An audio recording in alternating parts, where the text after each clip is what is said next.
ഇപ്പോൾ സഭയിൽ ചർച്ച നടന്നുകൊണ്ടിരിക്കുകയാണ്. മറ്റു വാർത്തകളിലേക്കാണ്. കോവിഡ് കാലത്ത് PPE കിറ്റ് വാങ്ങിയതിൽ ക്രമക്കേട് നടന്നെന്ന CAG റിപ്പോർട്ട് തള്ളി ആരോഗ്യമന്ത്രി വീണ ജോർജ്.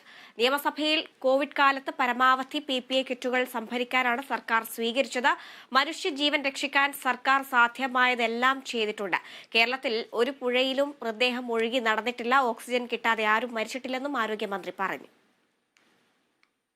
സർ, PPE കിറ്റുമായി ബന്ധപ്പെട്ടിട്ടുള്ള കാര്യം പറഞ്ഞു. സർ, കേരളത്തെ സംബന്ധിച്ചിടത്തോളം നമുക്കറിയാം, ആ കാലഘട്ടത്തിൽ മഹാമാരി കൊടുമ്പിരി കൊണ്ടു നിൽക്കുന്ന ഒരു കാലഘട്ടത്തിൽ ആഗോളതലത്തിൽ PPE കിറ്റിനും മറ്റും എല്ലാ സാമഗ്രികൾക്കും ദൗർലഭ്യം നേരിട്ടുള്ള ഒരു കാലഘട്ടത്തിൽ എങ്ങനെയും PPE കിറ്റുകൾ അത് വാങ്ങണം, ഗ്ലൗസ് ഉൾപ്പെടെ വാങ്ങി അത് സംഭരിക്കുന്നതിന് വേണ്ടിയിട്ടാണ് സർ സംസ്ഥാന സർക്കാർ ശ്രമിച്ചിട്ടുള്ളത്.